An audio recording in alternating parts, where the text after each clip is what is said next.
സെൻ ബുദ്ധ കഥകൾ. വളരെ പ്രസിദ്ധനായ ഒരു ധ്യാനഗുരു രാജാവിൻ്റെ മുമ്പിലെത്തി. ഭടന്മാർ ആരും അദ്ദേഹത്തെ തടയുവാൻ ശ്രമിച്ചില്ല. പകരം രാജാവിരിക്കുന്ന ഇടത്തേക്ക് നയിച്ചു. സന്ദർശകനെ തിരിച്ചറിഞ്ഞ രാജാവ് വളരെ ഉപചാരപൂർവ്വം ചോദിച്ചു, അങ്ങക്ക് എന്താണ് വേണ്ടത്?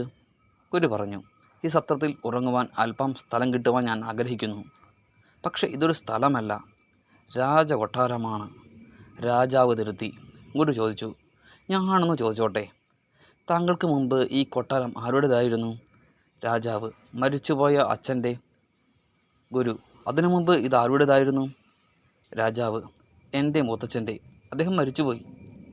ഗുരു, എന്ന് വെച്ചാൽ ഈ സ്ഥലത്ത് മനുഷ്യർ വളരെ കുറച്ചു നാൾ മാത്രം താമസിച്ചു കടന്നു പോകുന്നു എന്ന്. എന്നിട്ടും നിങ്ങൾ പറയുന്നു ഇതൊരു സത്രമല്ല എന്ന്. നിങ്ങളുടെ പ്രകാശം അണഞ്ഞു പോകും.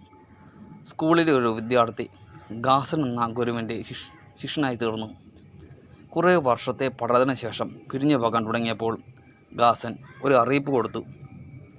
സത്യം ചിന്ത വ്യാപാരമായി കാണുകയാണെങ്കിൽ മതപ്രഭാഷണത്തിനുള്ള അനാത്മീയ ശേഖരണമായി തന്നെ നിലയിൽ ഇത് വളരെ പ്രയോജനകരമാണ്. പക്ഷെ ഒന്നോർക്കണം, സ്ഥിരമായി ധ്യാനിക്കുന്നില്ല എങ്കിൽ നിങ്ങളുടെ സത്യാവസ്ഥയുടെ പ്രകാശം അണഞ്ഞു പോകും.